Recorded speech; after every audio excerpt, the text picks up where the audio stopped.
Hi friends, ఈరోజు మనం చేసుకునేది మండీ రైస్. ఈరోజు మనం చేసుకునేది మండీ రైస్. దానికి కావాల్సినవి దీనికి కావాల్సింది బాదం, కిస్మిస్, నెయ్యి, ఫ్రైడ్ ఆనియన్స్,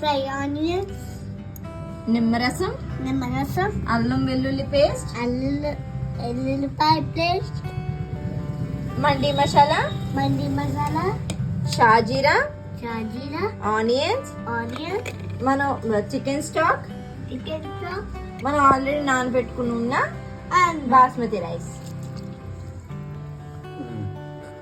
ఇప్పుడు మనం నెయ్యి వేసుకొని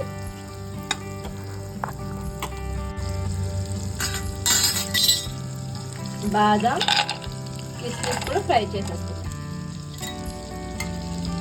జీడిపప్పు కూడా ఉంటే వేసుకోండి. ఇవి ఫ్రై అయిపోయినాయి కదా, ఇప్పుడు మనం పక్కకు తీసేసుకుందాం. మనం దీంట్లో షాజీరా,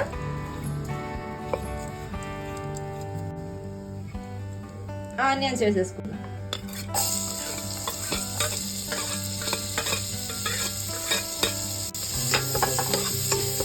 ఆనియన్ కొంచెం ఫ్రై అయిన తర్వాత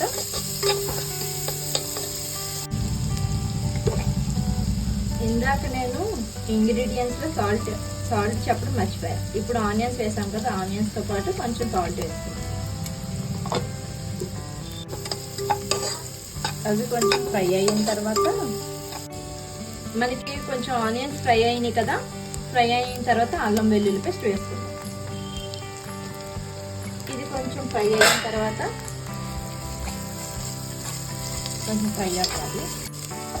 ఇది కొంచెం ఫ్రై అయిన తర్వాత ఇప్పుడు మనం మండీ మసాలా వేసుకుందాం. మండీ మసాలా వేసుకున్నాం కదా, ఇది కూడా కొంచెం ఫ్రై అయిన తర్వాత చూపిస్తాం. ఇది మనకు ఫ్రై అయిపోయింది కదా, ఇప్పుడు మనం చికెన్ స్టాక్ వేసుకుందాం. కానీ 1 గ్లాస్కి 2 గ్లాసులు తీసుకోవాలి. నేను ఆల్రెడీ కొలతగానే పెట్టుకున్నా. నేను వేసుకున్న రైస్కి చికెన్ స్టాక్ వేసుకున్నాను కదా, ఇది కొంచెం బాయిల్ వచ్చిన తర్వాత మనం నానబెట్టుకున్న బాస్మతి రైస్ని వేసేసుకుందాం. ఇది బాయిల్కి వచ్చేసింది కదా, ఇప్పుడు మనం రైస్ వేసేసుకుందాం.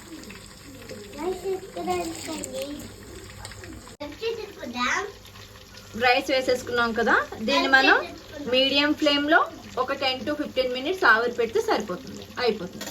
మనకి 60% రైస్ కుక్ అయిపోయింది కదా, ఇందులో మనం ఇప్పుడు ఆల్రెడీ మనం ఫ్రై చేసుకున్న బాదం, కిస్మిస్ కూడా వేసేసుకొని కొన్ని ఫ్రైడ్ ఆనియన్స్ వేసుకొని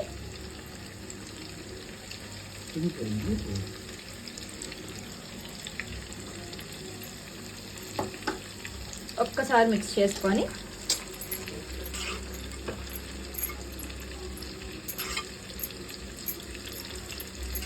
ఇంకా మనం ఆవిరి పోకుండా ఒక్క 10 మినిట్స్ ఆవిరి పోకుండా పెట్టుకోవాలి. ఇంకా లిడ్ ఓపెన్ చేయకుండా ఒక 10 మినిట్స్ సిమ్లో పెట్టుకొని ఆవిరిలో పెట్టుకొని ఉడికించుకుంటే అయిపోతుంది.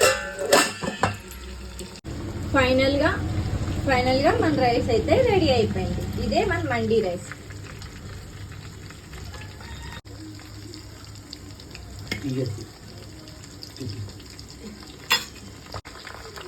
ఈ వీడియో కనుక మీకు నచ్చినట్లయితే like, share and subscribe to my YouTube channel Sai Srinivas.